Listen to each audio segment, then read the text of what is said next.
Good evening. Welcome to Moose Melt Podcast episode 20. That's right.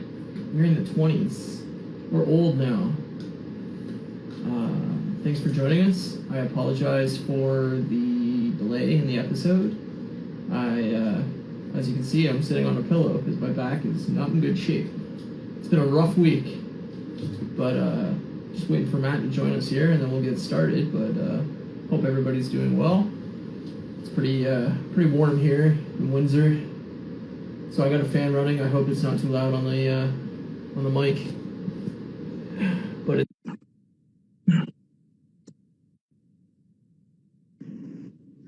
Matthew? Sir? How are you, sir? All right. How are you? Really hot. Oh, I didn't realize this. I've been itching my face here as I was looking at my phone. I was like, oh, that's why I'm itching it. Like I got a bite or something. Yeah, I've got a bunch of bites just from cutting the lawn earlier in the week and all that shit. It's like 35 fucking degrees here right now. It's real hot. Yeah, you guys have it way hotter than we do.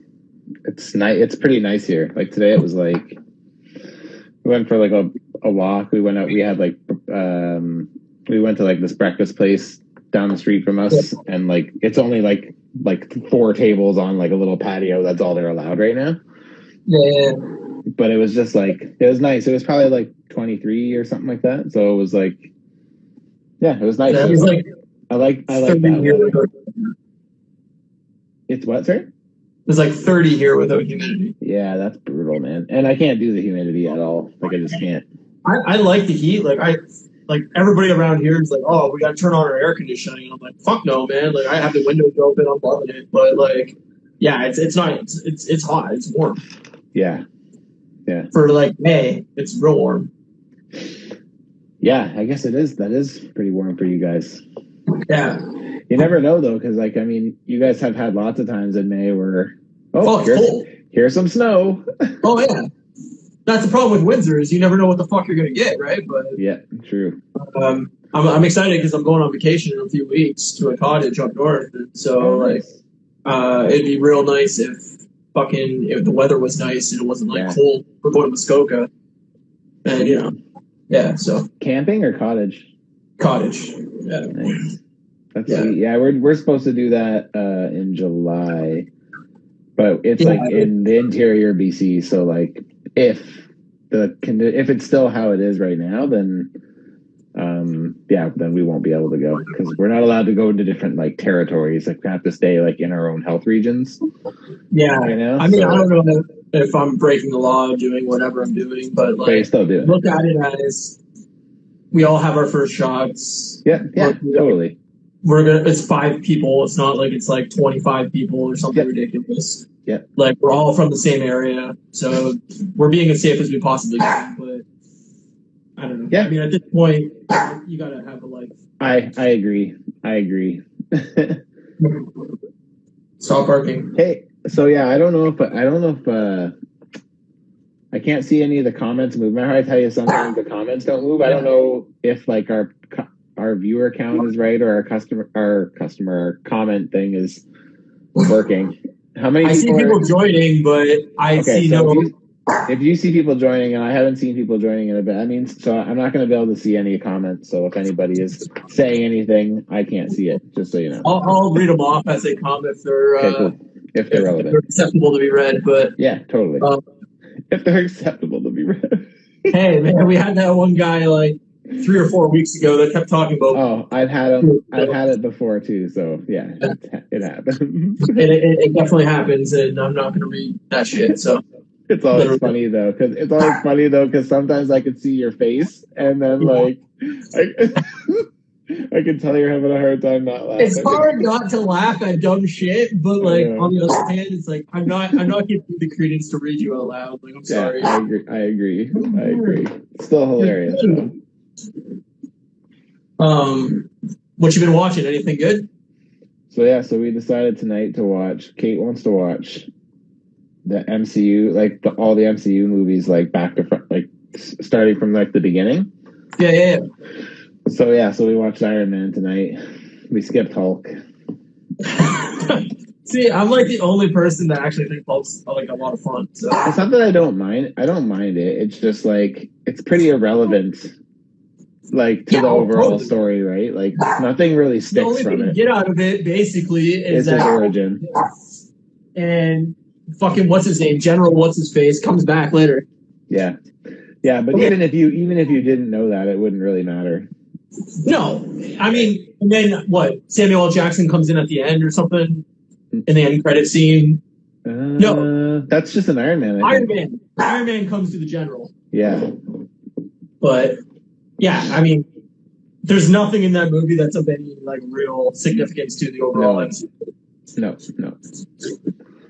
And you can tell by how they treat that movie that like basically it doesn't exist. Yeah, pretty much. Yeah.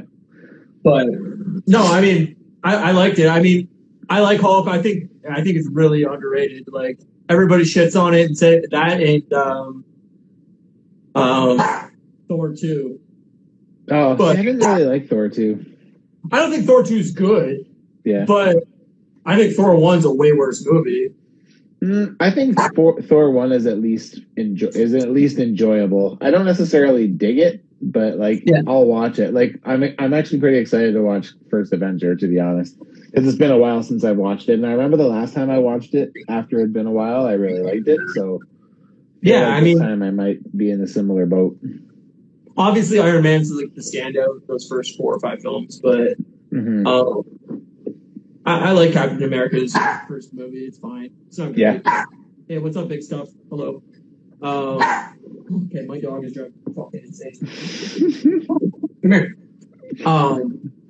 Yeah, I don't know. I like those first movies, but you can tell it's building towards something bigger, and it's not. They haven't hit their stride yet. And yeah, I agree. They're I see the hatred in your eyes. It's driving me insane. His barking, he has to stop, and he just doesn't stop. It's totally I watched that new Zack Snyder movie, that Army of the Dead movie. Yeah, how was it? I heard it was okay. I enjoyed it. I mean, it's getting pretty shitty reviews. I think is it? Way too long. Oh, well, that's not that surprising, I guess. 2.5 hours long. I'm like, no zombie movie needs to be 2.5 hours long. It's ridiculous. Yeah, I agree. Zack Snyder does not know how to direct. Yeah, his pacing is so terrible. His pacing's terrible. Terrible. His scripts are usually not great. I don't know.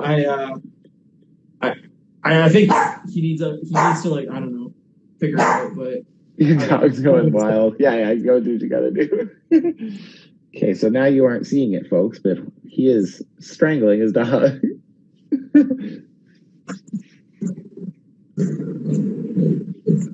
It's very relatable for me because Homer's like that too. So, then again, bad dog. He's the worst. He just does not listen. He does not stop barking. Yeah. But yeah. Anyway, I watched that, and I watched Behind Her Eyes. It's like a Netflix show. It's like a miniseries. Pretty good. About? It's weird. What's it about? It's like a mystery kind of like of.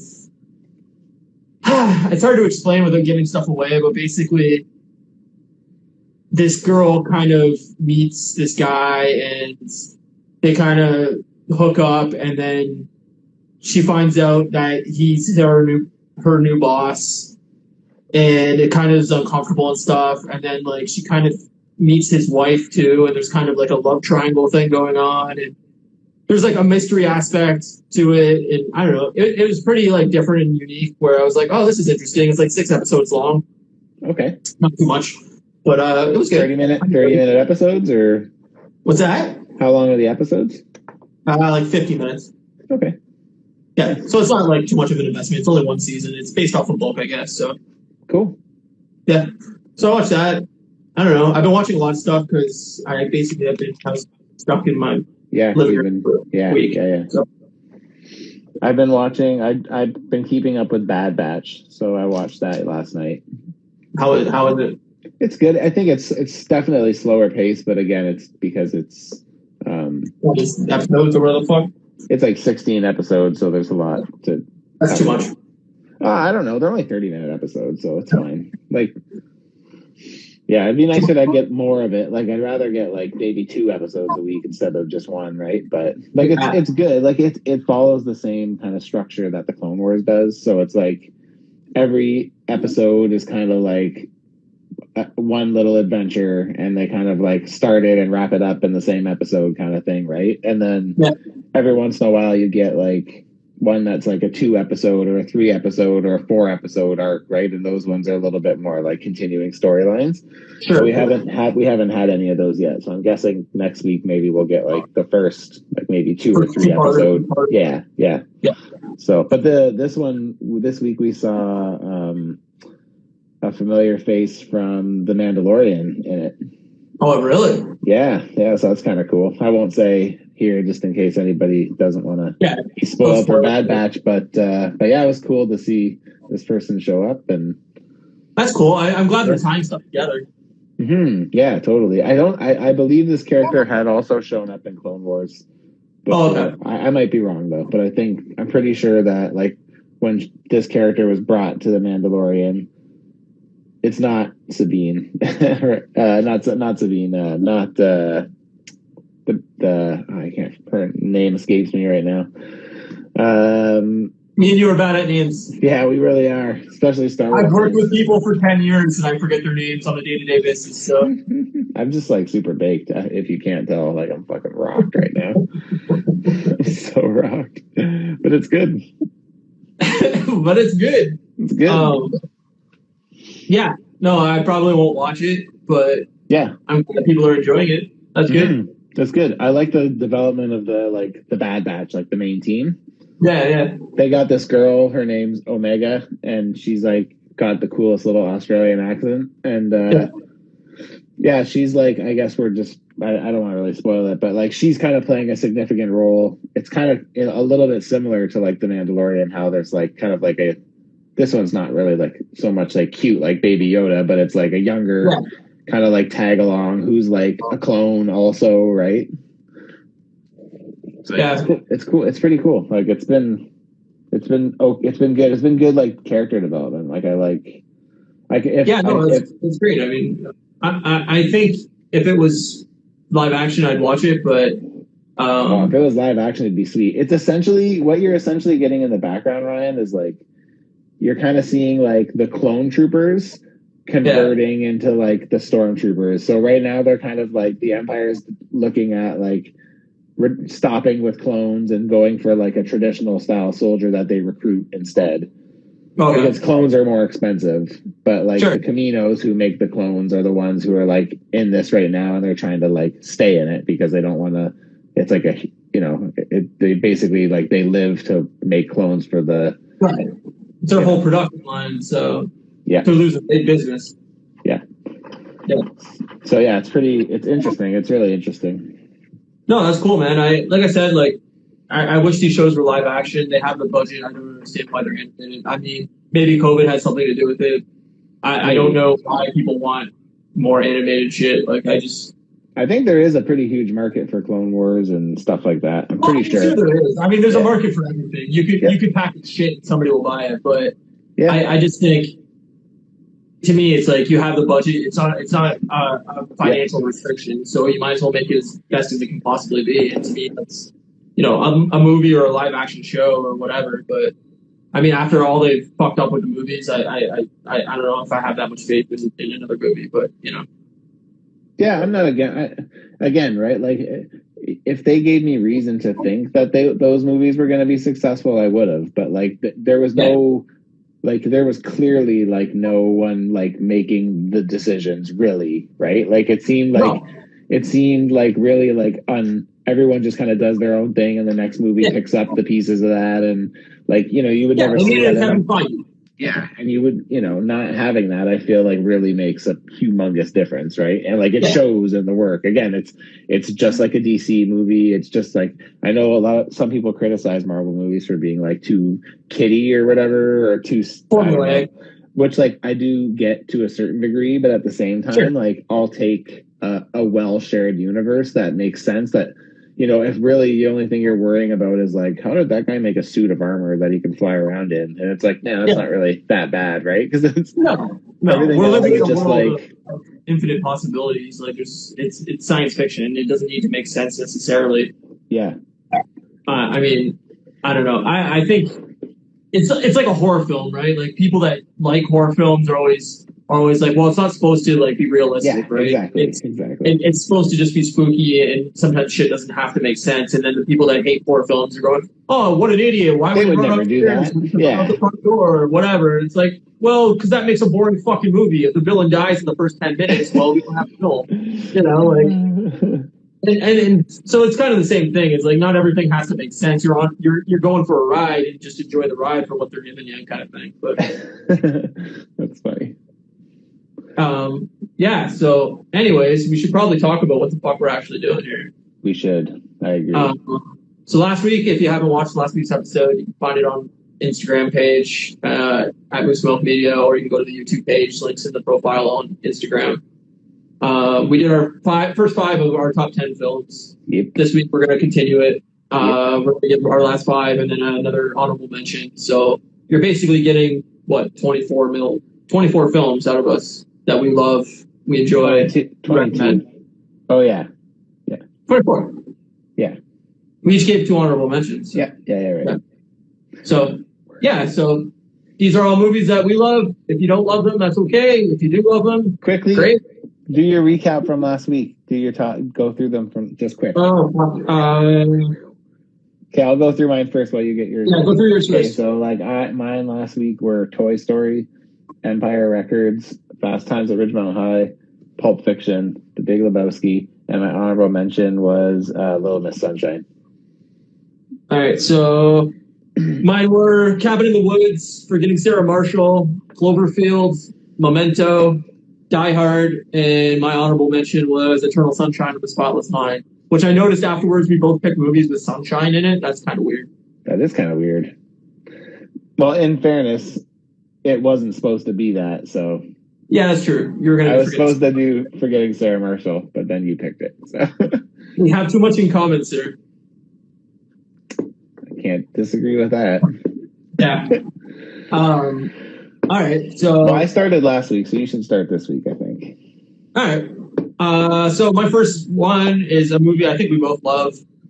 It's probably my favorite comedy film, and that is Step Brothers. It's a great movie. It's my favorite Will Ferrell movie, probably. I think it's one of the funniest movies ever made. The movie, I've seen it literally 40 times, probably, and I still makes me laugh every time I watch it. It's ridiculous. It's absurd. It doesn't necessarily make a lot of sense or anything. Why are these two 40-year-old men acting like children or whatever? But it's just fucking funny. It just I don't know. There's something about Will Ferrell and his delivery. There's so many good one-liners. So many good so many awesome ones. It's like Catalina wine mixer.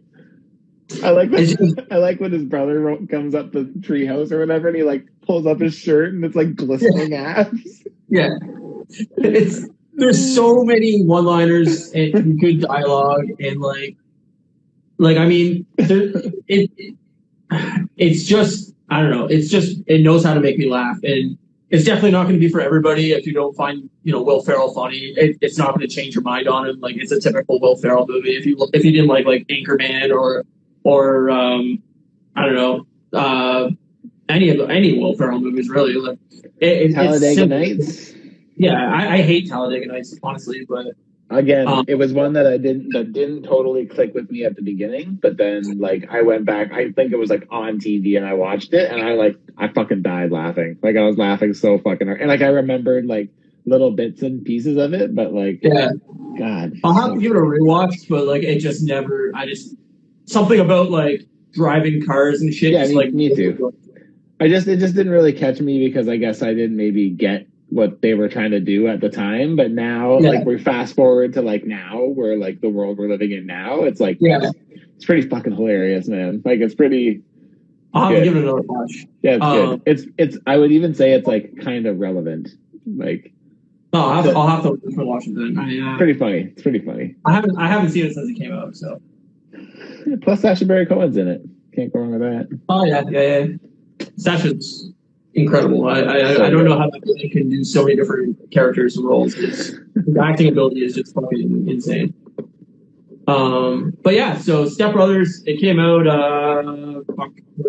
July 25th, 2008, directed by Adam McKay, and obviously stars John C. Reilly too. We kind of, but I love Step Brothers also. Yeah, Step Brothers, my first choice.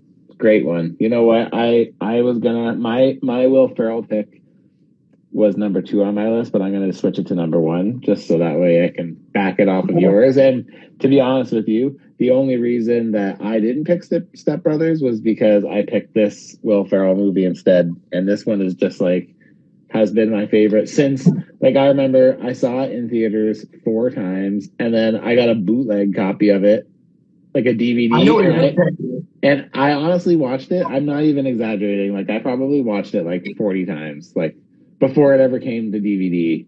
Yeah. So my pick for this week is Anchorman.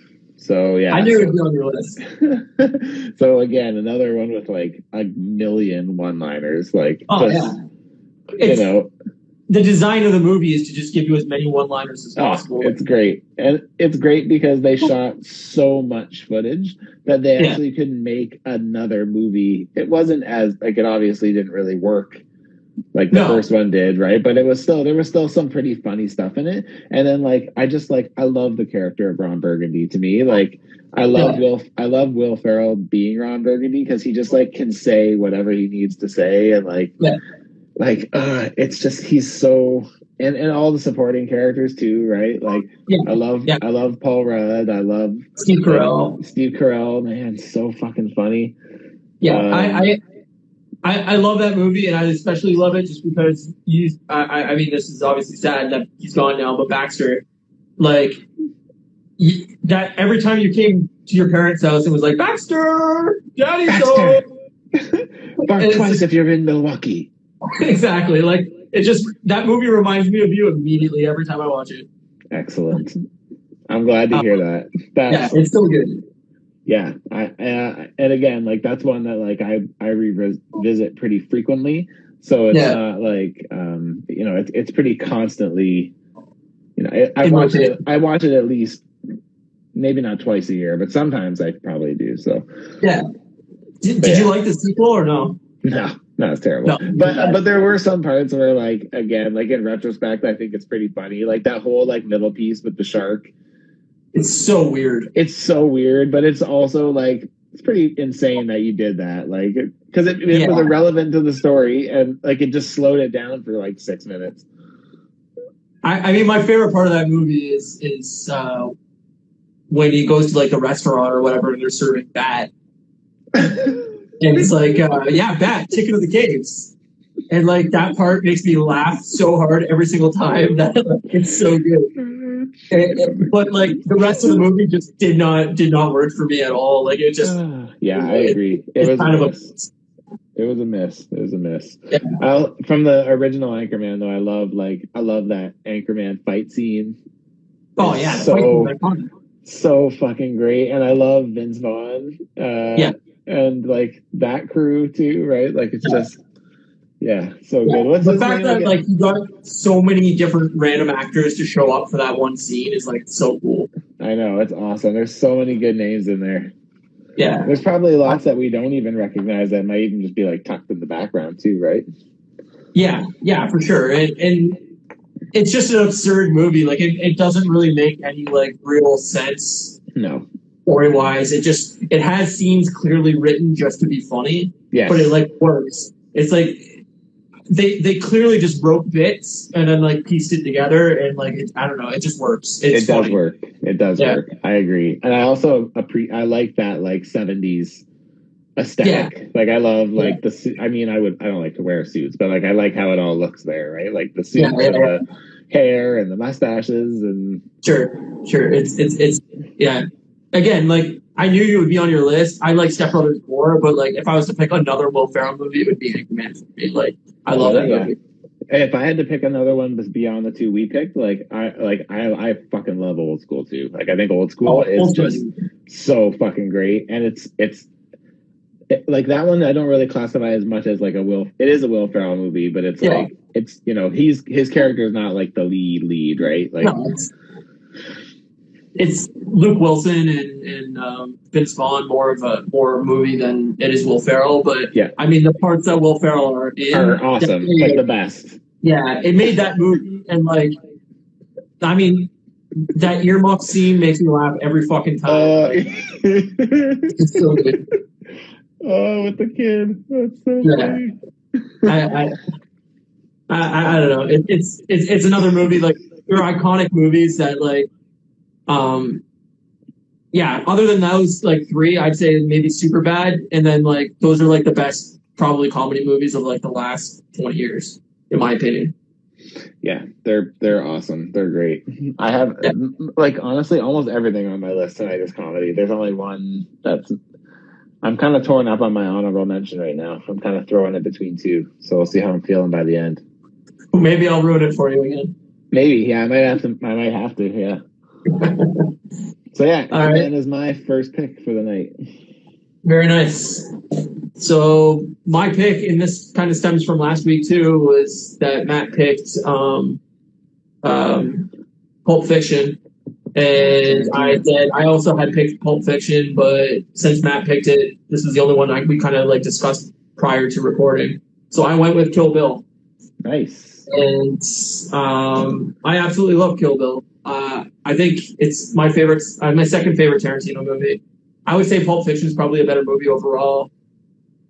I don't know. It's really hard. There's like 4 or 5 Tarantino movies that I absolutely adore. We kind of talked about it last week. Yeah. And it's hard to pick Kill Bill, like, because I know it came out in two parts, and I think the first part's way better than the second part, but there technically are one movie that he dissected into because the studio wouldn't release a 4-hour film into theaters. So, yeah, I love Volume 1. I think it's just an awesome, bloody, sweet, fun action film. It's weird. It's definitely Tarantino. The dialogue's there, but it has a lot of really cool action scenes. Yes, it does. I haven't watched Kill Bill in quite some time. I do like it, but I wouldn't say it's my favorite. But I definitely like. Funny enough, when I first saw Kill Bill, I think I saw the second one first. Oh, really? Yeah. That kind of ruins it a little bit. Yeah. I mean, I think Volume 2 is like a lot. It's not as good. It's slower. I agree. There's a couple really cool scenes, but it's way more dialogue heavy than action heavy. The first one's like a very much like almost a ninja film, like a Japanese style ninja film, and the second one's a lot more of like a classic dialogue heavy Tarantino flick. But I think Uma Thurman fucking kills in this movie. She's awesome. She's great. She's so good. I don't understand why Uma Thurman isn't in way more movies because she's just an awesome actor. So yeah. Whatever happened to Uma Thurman? She doesn't really do anything. I think she kind of just stopped making movies. I think it was kind of her choice. I think I don't really know, but my assumption is she's just like, hey, I'm good. Like, I did my thing, and I can have a family and relax. You know. Yep, for sure. Yeah, good choice. That's my second pick. Good choice. I like that one. My second choice is from Kevin Smith, and I don't think we agree on favorite Kevin Smith flicks. So my favorite Kevin Smith flick is Dogma. Yeah, it's my least favorite. Yeah, I don't know why. It's got everything you love. It shits on religion. I don't find it funny. I find the storyline to be hilarious. I think Jason Lee as a demon is fucking great. I shouldn't say it's my least favorite because obviously, like, do you remember the holy bartender joke where Jay and the? I've only seen it like 3 times. I really don't like it. So. Bad. I've tried to watch it a couple times, but I just don't find the humor in it. Like, I think both Clerks movies are funnier, like way funnier. And Jay and Silent Bob Strikes Back, I think is just like a better film. I love Chasing Amy. I like Chasing Amy a lot too. Mallrats is fun. Like, I don't like know. all of his. Dogma- I like all of his movies. It was a real toss up between this and Clerks 2 because I do like Clerks 2 a lot. Yeah. I just feel like Clerks 2 feels less like a View Askew movie than the other ones do in certain capacities. It's like because it has a budget, like because they had more money to spend, like I felt like it lost some of like what made it so cool. Like it still had the great dialogue, it still had the great characters and like quirky like back and forths, like but yeah, but I think at the end, like I think Dogma has like a lot. So like for anybody who doesn't know what Dogma actually is, it's basically like a movie where Matt Damon and Ben Affleck play these angels, fallen angels who like were sentenced from God to Earth, like because they bailed on something for him or something like that, and they kind of find a loophole in like Catholicism that would allow them to go back into heaven, and all of a sudden everyone starts trying to stop them from doing that because if it did happen, then it would prove God to be like in fact like somebody would have proven God wrong essentially, which would have like unmake existence.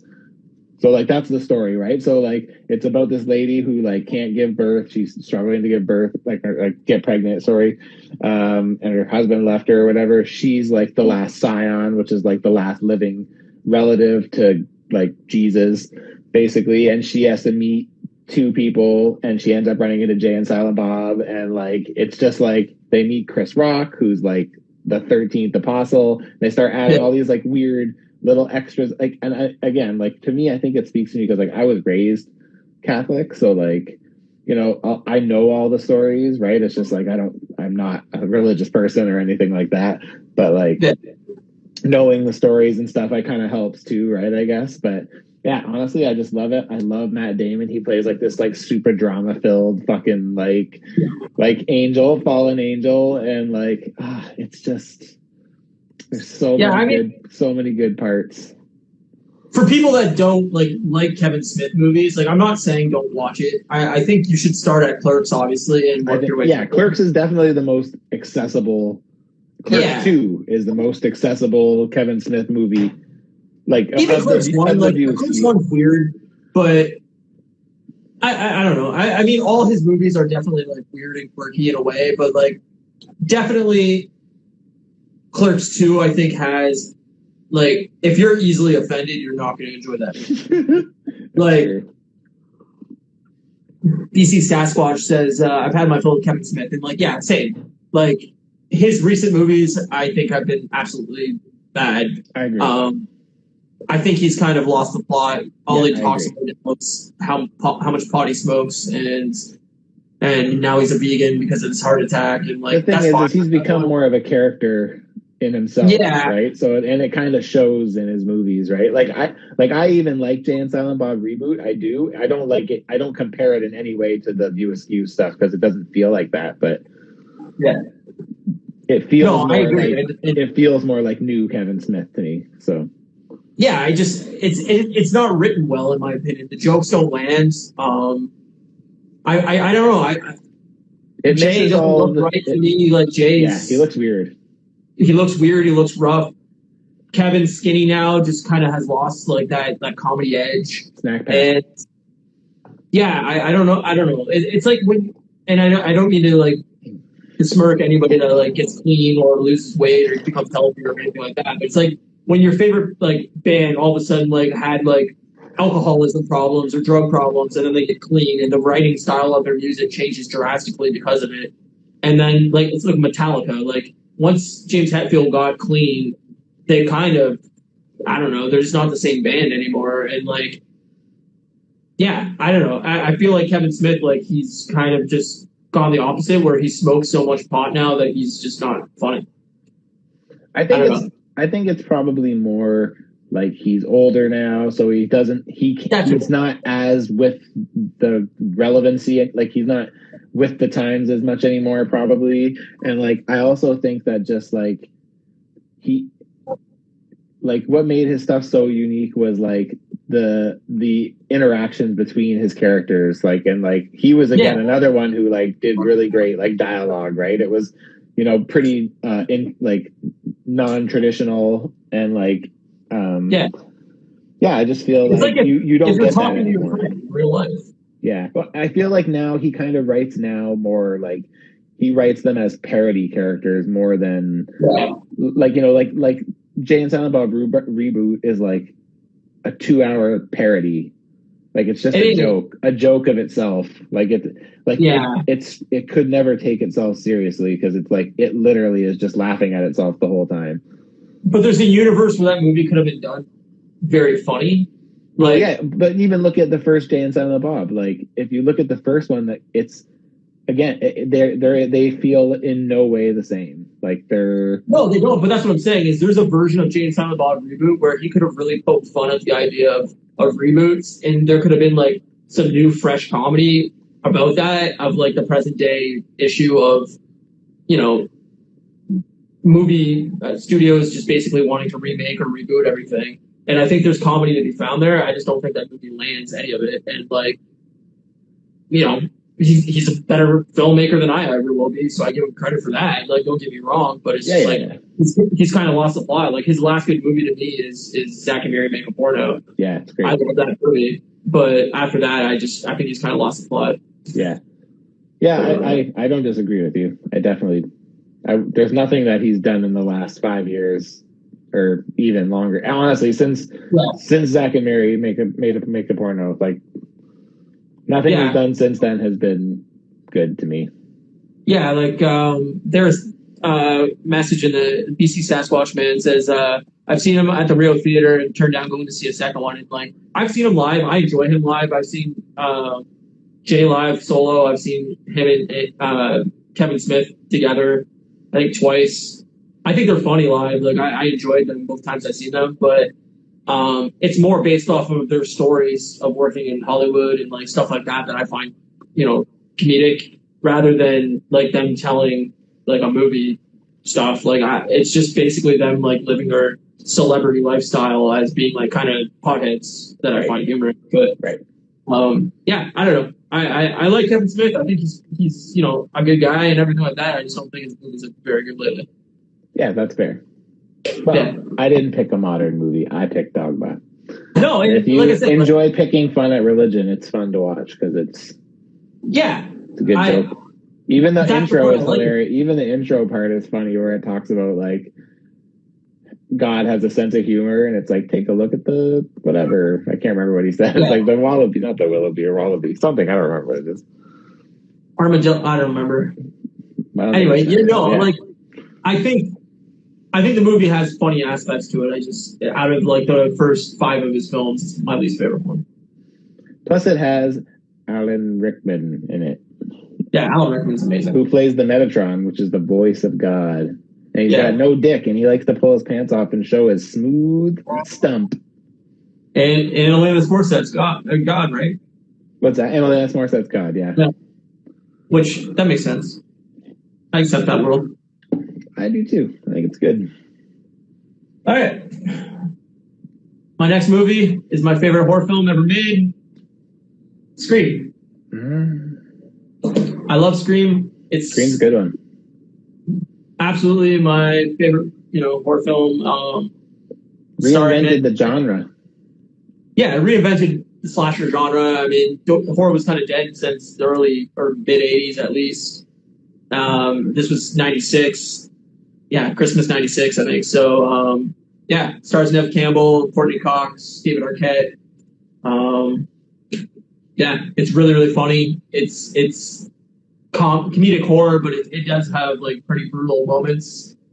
It is a slasher flick. There is blood. There is, gore and that kind of stuff. But it pokes fun at genre norms. It, has a lead character that's basically a movie nerd that knows all like the plot elements of horror and pokes fun at it. And isn't that who plays that again? Jimmy Kennedy. Yeah, that's right. Yeah. Yeah. It has 3 sequels. They're working on a new sequel now. The sequels are progressively worse, I guess. I mean, I like the second film. The second film's fine. The third one's okay. borderline unwatchable. The third one's awful. Yeah, I don't. The fourth one, I the think, third was one. really, really good until the ending. I think they fucked the ending up real bad. The fact that but I like, don't remember the ending tells you how good it was. Yeah, it was really bad. But yeah, they're making a fifth one right now, but it's kind of a reboot, I think, because it's just called Scream again. Mm.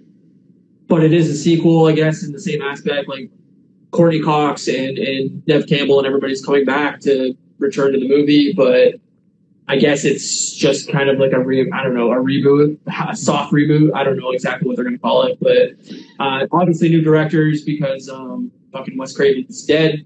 So first time it's not going to be directed by Wes Craven, but yeah, I'm excited to see what they do with it. It comes up next year, but I love Scream. I think it's funny, it's scary, it's Jason in Space bad. No, I like Jason in Space. Jason X is my favorite Friday the 13th movie. So comments are. Yeah, I'm not a big Jason boy. I don't really like Jason.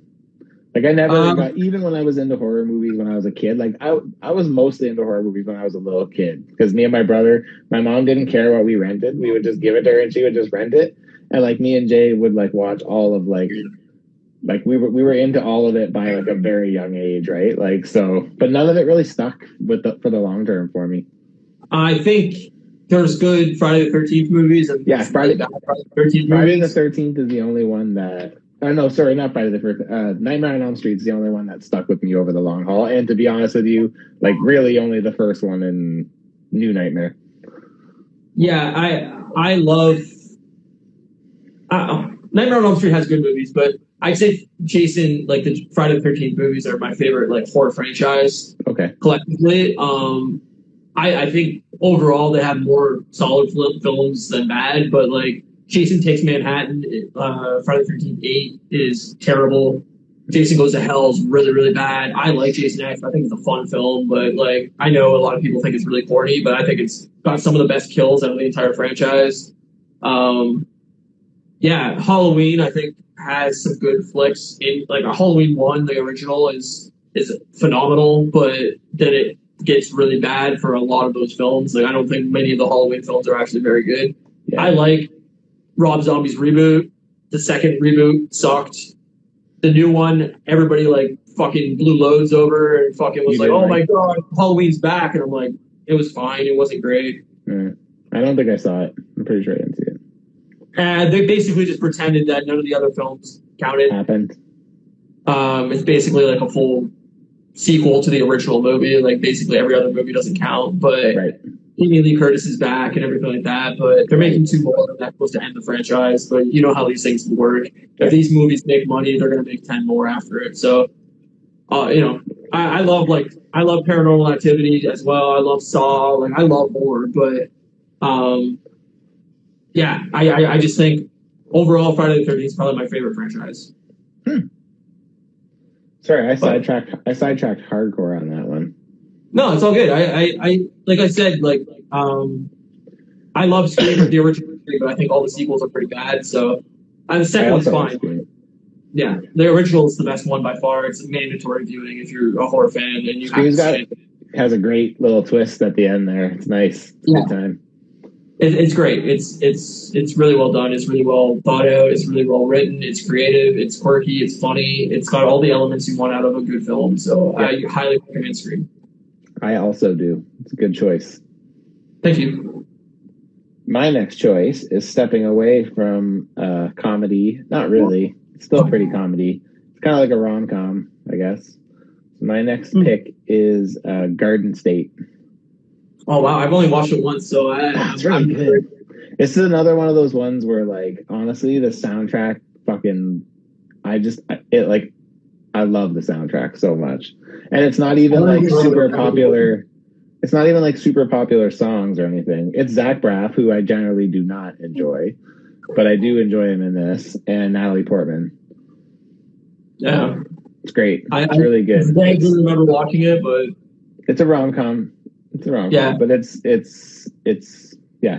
fucking awesome. It's so funny, and there's lots of like cute little moments, and there's lots of, I don't know, maybe I haven't watched it in a while, to be honest, but I don't know if some of it would maybe come off as a bit pretentious now, maybe, I don't know, but Like what, early 2000s, like 2002 or something like that? Yeah, early 2000s. I don't know the exact year, but it would be, if I had to guess, probably like 2004 or something, maybe.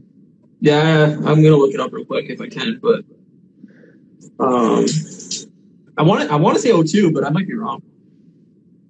There's this one scene where like his friend's mom makes him a shirt. And she's like, well, go try it on. And like the next scene cuts to him like in front of like this like floral design that like matches the shirt in the bathroom on the wall. And then him wearing the shirt. And it's just like he's like totally blended into the wall. And he's just standing there looking at himself in the mirror. It's fucking great, man. It's good. There's lots of quirky little things. 2004. 2004. See, I was right. Nice. You were right. Yeah, I try to. I remember like that was when I was into, like I said, the soundtrack for that one plays a huge part in why I like that movie so much. Because it was one of those ones that like I could listen to like all night long. Like it's kind of more mellow and chill. That was like Donnie Darko for me. I fucking couldn't get in. I never understood the love. The soundtrack of that movie is fucking awesome. Oh really? All right, that'll do it. Yeah, but no, the movie's weird as shit, and like I don't know, I went through a phase where I was like obsessed with that movie, where I watched that movie like probably 15 times in the span of like 3 months. Like I love that movie, but it doesn't hold up as much now for me at least. But the soundtrack's great. Nice. Yeah. That's the biggest part with Garden State for me is the soundtrack. There's Coldplay and there's some Hall & Oates and there's I think it's called like Iron and Wine or something, and it's a cover of Such Great Heights from Postal Service, but it's like acoustic. Oh, weird. And it's got is it Frau? Is that how you say it? Oh, I don't know. Maybe you would know. You would definitely recognize the song if you heard it. Not as of right now, I know. You would have. You would. I'm pretty sure you would. It was like it was kind of like one of those ones that was like you would recognize from being like on a commercial or something like that. I think it's called Let Go. I think it's called Let Go. I think it was on like Grey's Anatomy or something too, and it made it pretty popular. Never seen it. I might be wrong. I might be getting this shit all mixed up, but see the problem with like, well, I shouldn't say this out loud, but the problem with being single for 10 years is you don't watch shows like Grey's Anatomy. I guess that makes sense. Not that it's only a chick show, but I haven't watched male-made network television shows in a long time. So my next pick is almost on the, I would say, borderline rom-com too. It's not, but it weird. I wouldn't know not. Kind of is. I like rom-coms. I think they're great. I love something lighthearted. It's great. I like lighthearted movies, but I need my rom-coms to have like some kind of like weird twist to them. Like that's why I love Sarah Marshall. That's why I love Forgetting Sarah Marshall. Like they have like different elements to them of like it is a romantic comedy, but it's more comedy. I don't know. Like same with what's that movie that came out last year that was exclusive to Amazon with what's his face from Palm Springs. Palm Springs. That was like, a sick movie, dude. I love that movie. That movie's awesome, and like I feel like nobody has seen that movie or watched that movie. But if you're into like trying to find like a new cool comedy film, like go on Amazon Prime and watch Palm Springs because that movie's fucking awesome. Yeah. But yeah, it's like a romantic comedy kind of, but it's got a different element to it, which I like. So it's just like the thing about most romantic comedies is like they're pretty realistic, right? It's like a realistic kind of story, and it's just like the unrealistic. But they're not realistic because no. I mean, the unrealistic part comes from the comedy aspect, not from. Whereas in the case with Palm Springs, it's like the situation is like something that is not really going to happen in real life. But then the funny part is the romantic part that kind of sparks from it, right? Like that's the part. Like to me, that's what makes Palm Springs so unique. Is like that's not really the romantic part. It's not the driving factor. The driving factor is the premise of the movie, which is better to go in. As you said to me when you said to watch it, don't read anything, just go and watch it. Yeah, don't read up on it. Don't look at a plot synopsis. Don't even watch a trailer. Honestly, just go watch it. It's fucking awesome. Take my word for it. Don't watch a trailer because it's so misleading. Like it's nothing that you would think it is. Yeah, it's just a really cool movie. So it is. Yeah, no, really I like a good romantic comedy, but I also like I find a lot of them are very sappy, and I hate crying during movies. So like I'm a very sentimental person at times. So like watching something that's going to make me fall, like that doesn't sound fun to me at all. And B, like I don't want romantic comedy that's not like comedy. Like it has to have that like funny aspect to it. Yeah. So I don't know, but no, it's I'll have to rewatch Garden State. I honestly haven't seen it probably since 2004 or 5. So it's great, and it's got Natalie Portman. You like Natalie Portman? Oh, Natalie Portman's a great actress and gorgeous. So great actress. She's great in this. All right. So last week I kind of foretold what I was going to pick again this week, but yeah, my favorite Christopher Nolan film, probably my favorite film ever made. Damn. Close to it is Inception. Yeah, I adore this film. I think it's one of the best, easily one of the best films ever made. Like it'd be in my top 2 or 3 films of all time. I didn't put these in order, but it's kind of in order. Yeah, I directed by Christopher Nolan. He directed Memento, which was in my list last week. Obviously, you know him from the Dark Knight trilogy. He also did Interstellar, which is a cool sci-fi movie. But Inception's basically a heist movie that has like sci-fi elements. I don't want to give too much away because I think that's part of the fun of the movie. But it's basically about stealing elements of people's brains by jumping into their dreams and manipulating their thought processes and stuff like that. And it's a really cool concept. It has some of the best like action scenes I think have ever been made. Like, yeah, Leonardo DiCaprio's in it. He's awesome in it. Fucking Joseph Gordon-Levitt, Tom Hardy, Elliot Page, Michael Caine, Marion Cotillard. Like, they're all fucking great actors. It's like a masterclass of acting in this film. And yeah, I love it. Probably, like I said, it's a good one. I haven't seen it again. Now that's another one I haven't seen in since it came out, probably. It's like, especially if you have like a nice sound bar or anything in your living room, and you can turn up a bit. Like, fuck, that movie rocks the house. It's so fun to watch. Rocks the house. It does, man. Like, my neighbors probably hate me, but it's so fun to watch. Nice. It's just an awesome action film. It's my favorite action film probably ever made. Like, if people say like The Matrix was like iconic for its era of like changing the style and like the practical elements of what you can do in a movie, I feel like Inception is like the next step of that. Where it's like, I agree with it's 11 years after The Matrix, but like it's awesome. Yeah, I do agree. I remember when I watched it, I did really like it. So yeah. Just a matter of time for me to go back and check her out.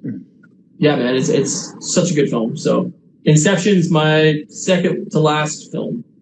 Second to last. My second to last film is Rushmore. You ever seen Rushmore? I thought you were going to say Rush Hour. I was like, Rush Hour. Say what? Rushmore. The words that are coming out of my mouth. It's another movie I can't stand. Rushmore? Yeah. Oh, really? Let's talk about it. I cannot stand the director, so. Yeah, you're not a big Wes Anderson fan, to be honest with you. I found like this is before it got to like. Let me state for the record though that I also really like. Steve Zissou, right? What's that? Oh, I love Steve Zissou, but I also I like Royal Tenenbaums a lot too. Yeah. I found Steve Zissou didn't really age well, to be honest. I tried to rewatch it not too long ago. Yeah, and like while I love Bill Murray, I didn't really feel like it aged well. I'm not a big Bill Murray fan. I think he's fine. I don't find him very funny, to be honest. I like him. I know that's like crazy to a lot of people. Like, not really, because I would say that like Bill Murray wasn't like to our era. Like we missed Bill Murray. Like I think we did. I think he comes off as a dick more than he's funny in most of his movies. Like I don't know. It's something about his like swagger or something that's just like really turning off to me. He's great. In this. I like him in Ghostbusters. Yeah, me too. I like him in Ghostbusters. I love him in Rushmore. He's great in Rushmore. Herman. Yeah, I seen Rushmore like when I was, I don't know, right after high school or during high school maybe. Okay. I seen Royal Tenenbaums, and then I seen Steve Zissou, and I haven't watched any Wes Anderson films post that. I didn't like any of his first 3 films, so I just kind of gave up on watching any of the more recent ones. But anyway, I feel like if you don't like his style, then it's like his style is definitely present here. I would say it's toned down compared to like the others, like to The Life Aquatic and Royal Tenenbaums for sure. Yeah. But it's definitely still present for sure.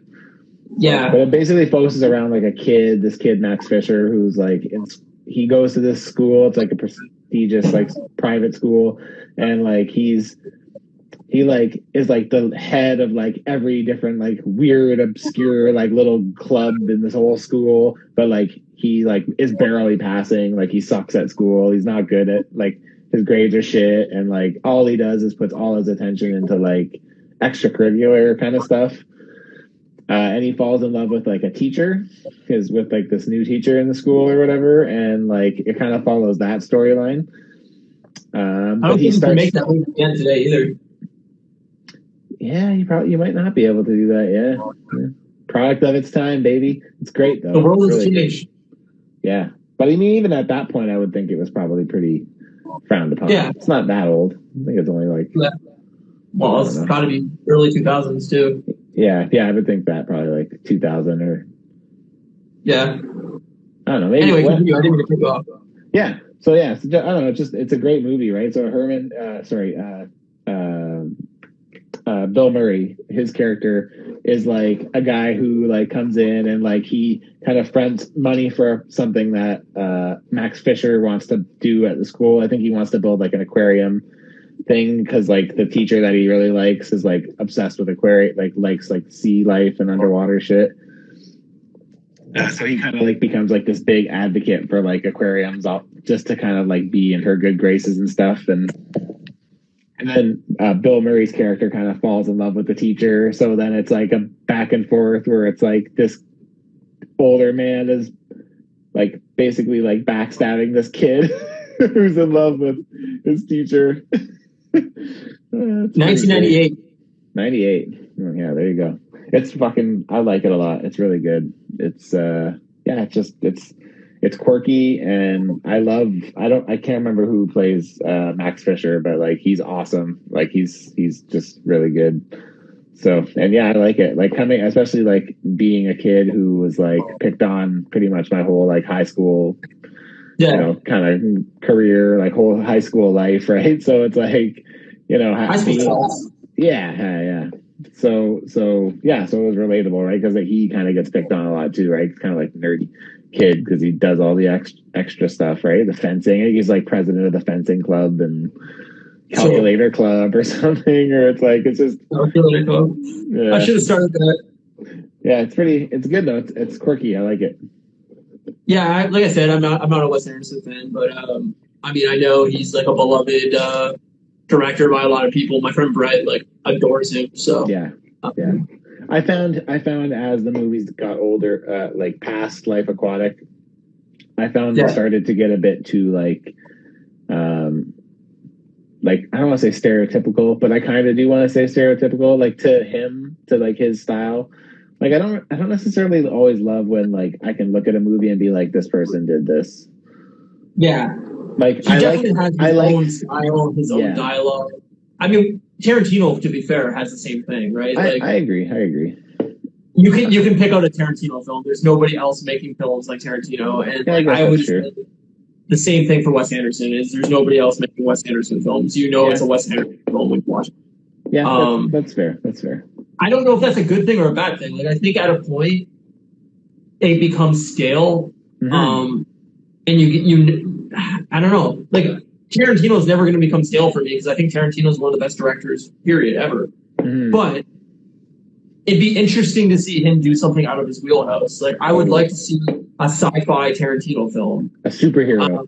Imagine you did a superhero Tarantino film, like Tarantino's take on Batman or something. Like, I think that would be super interesting. Something that's out of his element, I think, would be cool. And same with Wes Anderson. It's like I'm not super familiar with all his work or anything. You should do Ghost Rider, Tarantino.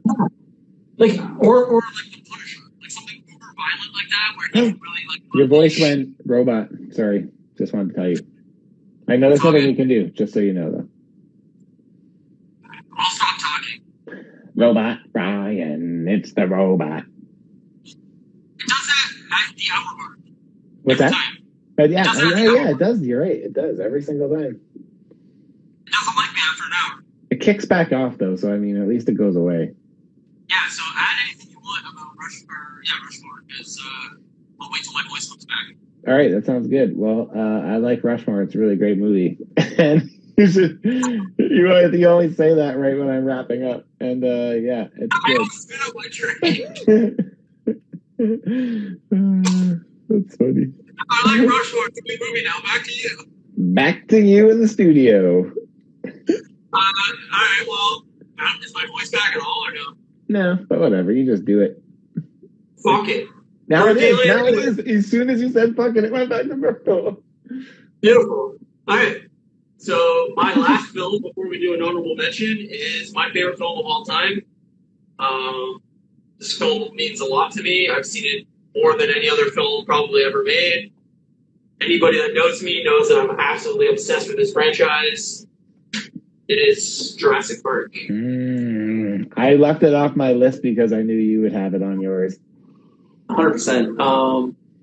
This is one of the first films I ever seen in theaters. It came out in like 93, and I was 8 years old, so it was just like perfect for my time. As a kid, I was obsessed with dinosaurs. I think as most kids are, but my uncles took me to see this movie. My mom thought it was like too old for me to go see or whatever, and my uncles kind of convinced her to let me go see it. And they were kind of worried as an 8-year-old I was going to be scared by it or anything like that. But I loved it. I was fascinated by it. The idea of bringing dinosaurs back to life is like one of my favorite ideas of any film or any art. Like I wish this would happen. If like COVID got real bad to the point where they're like it's going to annihilate the human race, I would say fucking just make dinosaurs and let's just like end it all. Like let's just go hog shit wild. Yeah, I want to go out riding a Tyrannosaurus Rex, motherfucker. Well, yeah, like let's get crazy with it, you know. Now the problem with Jurassic Park is the sequels. Yeah, for sure. I like Jurassic Park 2, although I think it has really bad moments. Yeah, but I like the film. Me too. Jurassic Park 3 is awful, abysmally bad, unwatchably bad. I agree. Jurassic World, I love the first one. Me too. I think it's a fun fucking film. It has a lot of iconic scenes and moments, but then they did Fallen Kingdom, which is, again, borderline unwatchable. Horrible. It's horrible. Terrible. So it's like 2.5 out of 5 movies is good, and then the rest is not. But in fairness, Jurassic Park 1, the one on your list, is like... Yes. Is incredible. Like all the rest of them are good. Like I think Jurassic World is really good, and I thought that they did a good job at like balancing on like rehashing old stuff and doing something new. So I thought that they like balanced really well. But like I don't think Jurassic World is like an amazing movie. I think Jurassic Park is like one of the best movies ever made for sure.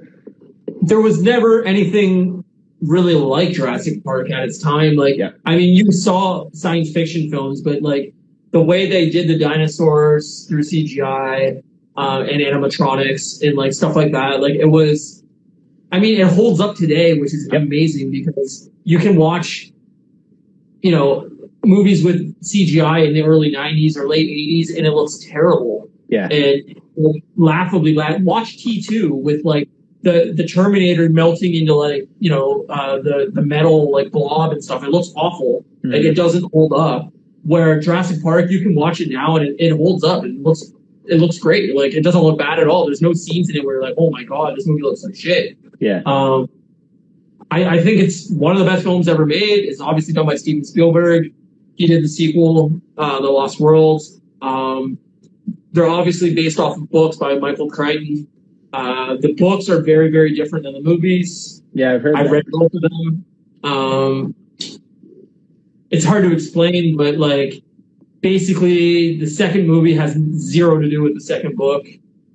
And the third movie is basically all the stuff they left out of the first book and bits of the second book into the third movie. Jurassic World has nothing to do with any of it, but the books are great, and I definitely recommend reading both the books. They're different, and they're weird enough where if you can watch the movie, if you've seen the movie 1,000 times, you can go read the book, and it's kind of a different story. Like it's got enough different elements to it where it's an enjoyable read still. Yeah. Because they're not 1-to-1. So yeah, I've heard that they borrow a lot from, like, the whole general premise is very similar, but like how they get to certain roads is like quite a bit different. Characters have very different arcs. There's a lot more to it. There's a lot more talk about like DNA and what that means to humanity, being able to manipulate DNA and the consequences of that. And there's like parts of the park that are in the first book that are not in the movie at all. So like, yeah, it's definitely a lot more expansive, and a lot of the characters have very different moments in them. But yeah, I recommend the movie. I recommend the book. It's my favorite movie probably ever. I watch it literally a couple times a year for my entire life. Like I've seen the movie 30, 40 times, like if not more. So, yeah, I can't wait for the next movie. I hope it's good. Jurassic Park, if you haven't seen it, I don't know how you're alive. Who knows? I don't know. That's all I got to say. Who hasn't seen Jurassic Park at this point? Like, I agree. I would hope everybody has seen it at this point. So, if you haven't, you better be under the age of 3 or something like that. I don't know why you're watching this at 1 a.m. That'd be weird. That would be weird. That would be weird. If we're talking a bunch of 3-year-olds, blue blah blue blue. Gaga goo goo. That's all I got. That's it. My last one is back to comedy, and this one that I know you really like as well. It's not like straight up comedy. It's kind of like comedy drama, but it's still pretty much just a comedy. And it is the Truman Show. Oh, I fucking love the Truman Show. The Truman Show is just fucking amazing. Like, it seriously is just such a cool idea, and it's very well done. And Jim Carrey is amazing, and the woman that plays his wife is awesome. And yeah, it's fucking great. It's just so good. Watching it all come together and like being with it through the whole thing is like, it's such a unique idea that, like, especially at the time, like I had never seen anything like that. It created basically reality TV. Yeah, right? Totally. I mean, I think it came out, I want to say it came out in the late 90s, like 98 or 99. I can't remember for sure. But it's a movie that was, the reality show of like Big Brother before Big Brother existed, basically, or any of these things. And you find out very early on in the movie, like these aren't 98, yeah. 98. You find very early on in the movie, like these aren't spoilers to the movie. Like it's based. It's a reality show that Jim Carrey stars in that he's not aware of. He doesn't realize that he's in this TV show that everybody watches. Yeah, and it's an iconic Jim Carrey role. I say just as iconic as like The Mask or Ace Ventura or Dumb and Dumber. Like I think this is his fourth like pillar of his films, and yeah, I adore this movie. There's so many times in my life where I'm like, I am on the Truman Show. Like this is too fucked up to be real. Like everybody is in on it, and then if I asked Matt, like, hey, is this like fake? He'd look at me and be like, no, it's not fake. What are you talking about? And I'd be like, of course he would say that because he's in on it. So like, it's a mind fuck. I wonder how many times you asked me that and I said that and you're like, lies. Yeah, it could be all lies. This podcast could not be going out to anybody. I could be on a reality show right now. I don't know. It's terrifying. Busted. But yeah, Truman Show is amazing. So good. It's a great movie, and it's really sad, and it's like pretty sad watching him like go to like the end, like to like go to like he starts to kind of realize what's happening and starts pushing, everything, the boundaries of like what he should be able to do. And it's crazy, man. I could never imagine discovering that. Like, man, imagine you're 35 years old and you suddenly realize that like nothing in the world is like actually real. Like everything was there for a reason, and it's basically the Matrix, but like for one guy. Yeah, it's a good way of looking at it. It's it's very weird. He's lived his life in a fake reality, and I think everybody has those moments of like things are too weird to be realistic, or like too strange to be not I don't know, plotted somehow. But like I just think Jim Carrey's at one of his best. Like I love Man on the Moon as well. Like I think it's another really, really good Jim Carrey film. But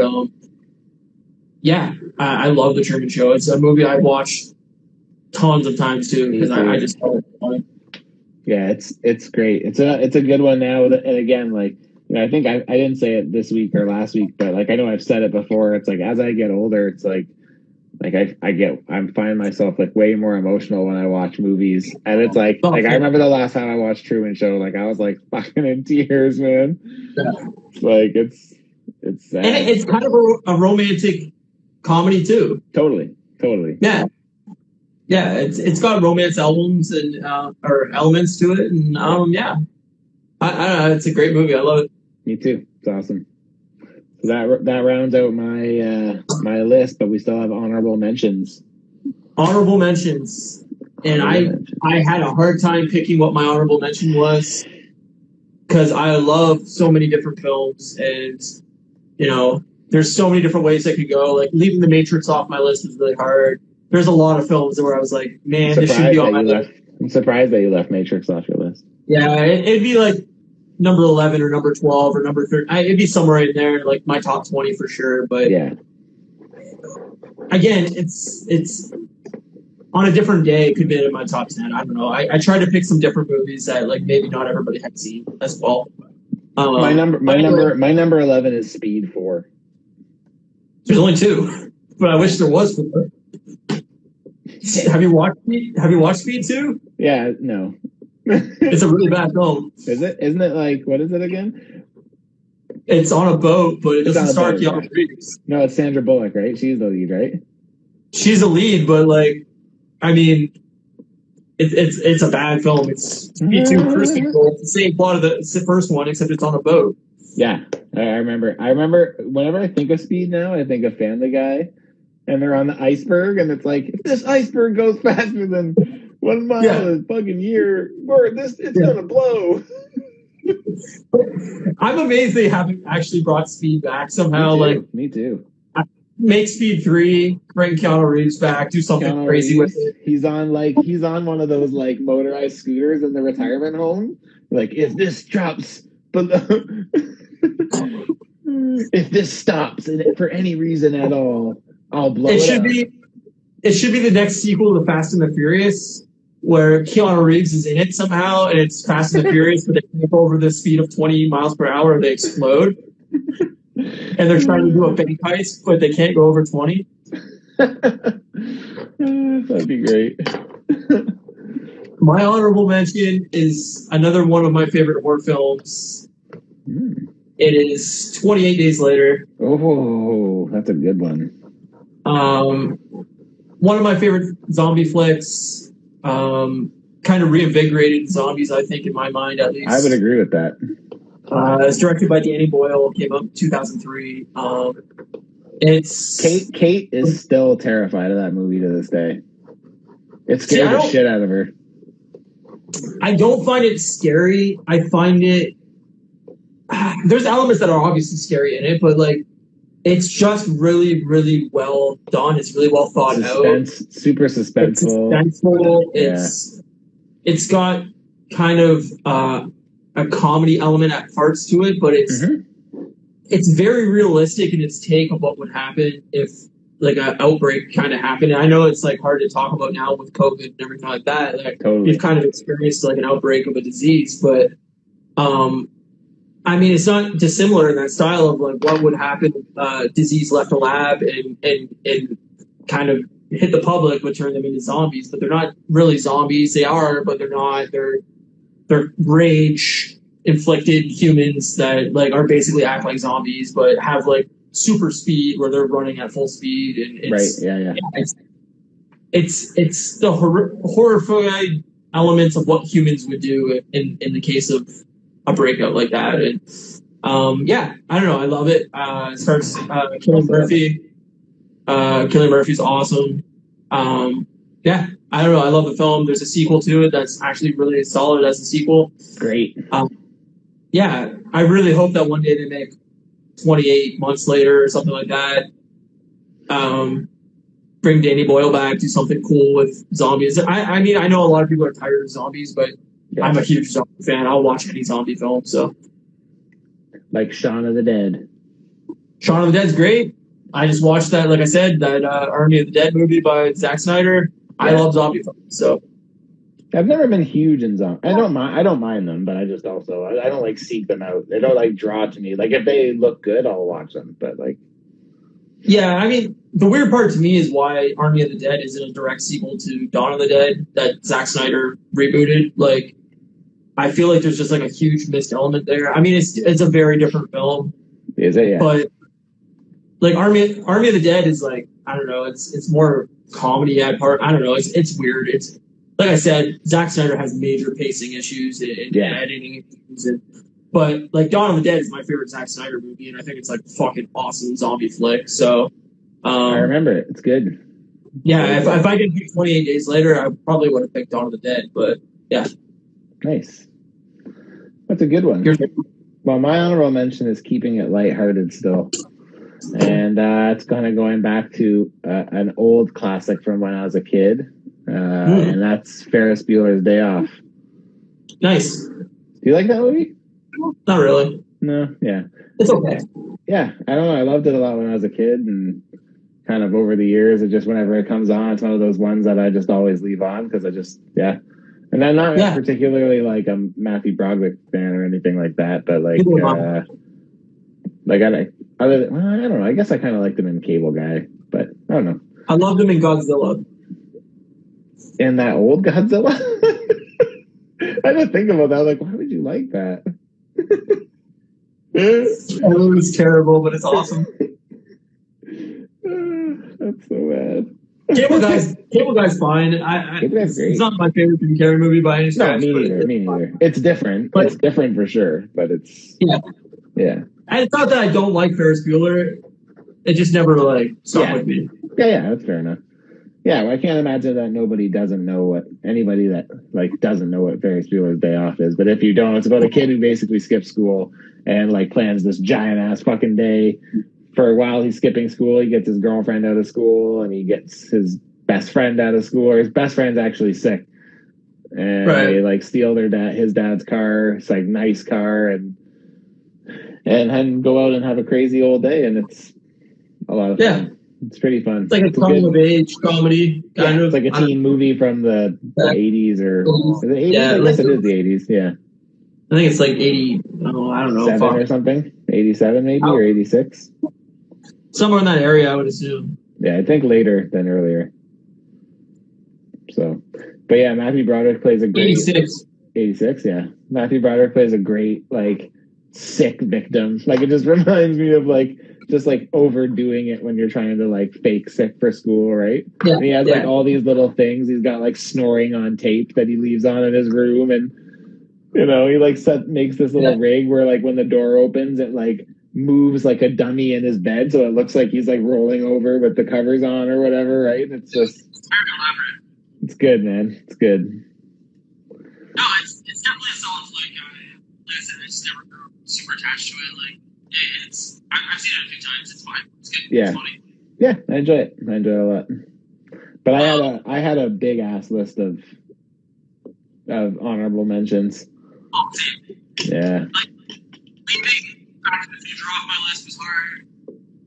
I love the first Back to the Future movie. Leaving like the early Adam Sandler movies off my list, like Billy Madison and Happy Gilmore, like that was a real struggle. Like, Yeah, there's a lot Billy of Madison's on my big list of stuff that didn't make the cut for sure. Yeah, like I love Adam Sandler's early stuff. Yeah. Like even some The early Jim Hangover. Carrey. See, I really like the first Hangover is like, I think it's just fantastic. I've seen it too many times where it's kind of like burned out on me. Yeah, that's fair. But it's a fun film for sure. Like It's very when I funny. first seen it, it cracked me up like crazy. But I've So seen it good. like 100 times. It's been Yeah, I've seen it a lot too. a bunch, and then the sequels I just thought were kind of shit. So Yeah, I think School of Rock too is another one I really like. I like Van Wilder. Like I love Ryan Reynolds, but like Van Wilder is really where I got into Ryan Reynolds, right? sure. You know, and even doing like seasonal stuff, right? Like Christmas Vacation. Like I love Christmas Vacation. It's so funny. No, and like same with like Home Alone or Home Alone. Yeah. Ninja Turtles movie. Like these are all flicks that I love. I mean, we couldn't use TMNT because Comic book. Like there's a ton of flicks that I love. Yeah, me too. That I left off, and I'm like, oh fuck, I wish I could have put that on. But, like 10 movies is 10 movies. I have 1,200. Like I love film, so. Yeah, it's easier for me than you probably because you're much more of a cinephile than I am. I like. Well, it's not even that. It's just there's obviously like everybody has a set 20, 30 movies that you can go back to at any time if you like film, and it's hard to make that down to 10. Like you always feel like you're leaving something off that you should have on, but yeah. You know, it is what it is. Like I said, The Matrix is another one that I absolutely adore. I've seen a billion times. I love Fight Club. I couldn't put Fight Club on. Like Fight Club was on my short list, like the ones that didn't make it too. Yeah, it's a great film, and I watch it probably almost every year. Like I love that film, but yeah, it's really good. 10 spots is 10 spots. I like Vanilla Sky too. You like Vanilla Sky? You ever seen that? Love Vanilla Sky. Yeah, Vanilla Sky is pretty dope. Vanilla Sky is awesome. It's one of my favorite Tom Cruise films. I bet you the only reason it did not make my list was because I haven't watched it in so long that like my memory's shady on like the full general. Like I remember watching it a lot when I was younger and really liking it. Yeah, it's awesome. I mean, Penelope Cruz, fucking Cameron Diaz, movies. Awesome. Very good. Yeah, it's really, really good. But yeah, no, I mean, there's 100 movies we could list that we left off that we wish we could have included, and this could go on for 3 hours, and we could just sit here and talk film all day. We'll just go back and forth about things that could have been on our list. Yeah, and that's what I mean. It's like that's why, like one day, if people request it or really want us to touch on movies again, we could do a top 10 comedy films. We could do a top 10 action films, and you would see different selections and different, where our tastes lie. But this kind of gives you a variety of what we love, what we enjoy, different genres here and there. And I don't think you can go really wrong with any of our picks if you like film. Like these are all movies that you should watch because they're iconic for some reason or another. So I agree. I support that decision. We really haven't discussed this, but I don't know what you want to do for next week. Are we going to? I was just wondering if you were going to say it because I'm like, what are we doing next week? Yeah, I think we should do our favorite concerts. Maybe I don't know. Concerts are fun. What if we do? Yeah, we can do favorite concerts. We can probably do that mixed with like concerts we would want to see or like a couple of our favorite concerts. What maybe we personally enjoy out of a live music or live shows. What makes a good live show, and then like jumping back to music. A few bands that we haven't seen that we'd like to see. I don't know, just like a whole discussion on live music because I, for one, really really miss going to concerts. Also miss going to concerts, but it's cool to see all these bands announcing stuff. Yeah, but I don't feel like I can go to any of it. Well, we won't get to because we won't be able to do the US thing, but that's my problem with it. It's like, I'm great that music's back, but I have no faith that I can go to any of them, and that's just like it's the worst tease of all. Like, I probably won't really see any American acts on this side of the border probably either. I could imagine it'll be more challenging to get across, so they probably just won't bother with the hassle. I agree. Right? I hope that some Canadian bands like start deciding on like early 2022 like tour dates and stuff like that, because I mean, obviously, like there's a lot of Canadian bands that I love that I hope they start announcing touring. I hope they have used the pandemic as a reason to start writing new music and recording new music and like took advantage of the time off. I hope that's true. I don't know if it is, but like I really hope that like we just see like 2022 is just fucking album after album after album after album. I think it will be, because I think, like we alluded to before, right? A lot of them didn't post new albums that they had because they couldn't tour off them, and they didn't want them to get lost in time, right? You know, you can't tour off an album that came out a year and a half ago. Like it just. But then you got like a band like Weezer who's put out 2 albums in the span of 2 months. So. Yeah, but what's the quality like on those? Well, the one's actually decent. Okay. The second one's not. Okay. Well, there you go. The So if you put out 2 and one of them's good, then you just put out 1. They put out an album called OK Human that was, I guess, supposed to like kind of make fun of or be a spin-off of Radiohead's OK Computer, but it's like a very different Weezer. It's got like symphony aspects to like the music and shit. Like it's different. I liked it. Then they released an album called Van Weezer, which is like a ripoff of obviously Van Halen, and it's not good at all. So, yeah, that's too bad. I'm trying to think if anybody would come out this way. I don't know. Like, I don't know. I know Mother's putting on a new album, I think in July or something like that. So I assume they're going to. They'll probably tour. Yeah, they'll probably be out here. I know Our Lady Peace is working on a new album, the sequel to Spiritual Machines. Right, that's right. I remember that. Yeah, so I think they're going to tour at some point as well. But I don't know. I really hope that like we get a new Arcade Fire album. I you know, there's tons of Canadian bands I love that I hope they do Canadian tours. I hope that they open up the borders and we get American bands coming over, but I just don't see that very likely. At least not this year. I don't either. No, I agree. I think the ones that want to tour are going to probably do as much as they can to maximize profits because they probably need it. And coming over to Canada is a lot of extra to get across the border. So yeah, that Motion City tour is like, you know, I would love to go see Motion City Soundtrack again. Totally. It's just the thing is buying tickets without having a guaranteed passage to get over there. That's why I would do it. It's a hard sell. That's a hard sell. I'd go and buy Seattle tickets if I could, but for that reason, I'm not going to. No, I hope by the end of next year, like all the tours the dates they announced are early 2022. So I hope that like maybe by summer or something like that next year they can announce like 10 Canada dates or something like that. But who knows? Yeah. Yeah. All right. So that's what we'll do next week. Okay. Cool. Yeah, I'll have to sit down and think about some of those. I have the good thing is I have, when I moved out to BC, like the first year, I think it was, I like went through all my old ticket stubs, which I didn't save all of them and I don't have all of them, and anything that I could remember, I tried to put it into a list. Like I actually have a Chronicle order list of between what I remember and ticket stubs. So do I. Do you? Nice. I don't know how many concerts I have every concert I've ever went to written down. Damn, that's crazy. And I even as of late I've slacked. Like I'm not. Same. You know, but it says on my. I think I'm at around 76 concerts, but I know that I'm missing. It says I only went to 36 when I lived at home, which I know is wrong because I know I went to more than that.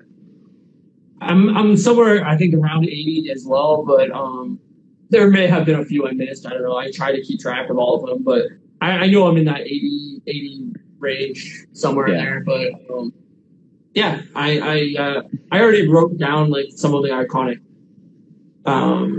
shows I've been to, but yeah, we can talk about that. We can talk about what makes a good show, what we like about live music, and that whole culture, you know, our favorite venues, stuff like that, and then we'll dive into bands that we've missed out on and wish that they would tour, and then that will be next week's episode, and then we'll come up with something for the following week, and then we're back into Loki. So it'll be a fun couple weeks, but that's it for this week. That is it for this week. So thanks for watching. As always, please follow us if you enjoyed the show at Customs by Matthew, at Loose Milk Media. Like, subscribe, all that fun stuff over on YouTube. We're at 50 followers on Instagram. So we're slowly building. Slowly going up. That's good. Yeah. So I appreciate it. And come back next week and we'll do it again. Word up, son. Thanks. All right. See you, buddy. Peace, homie.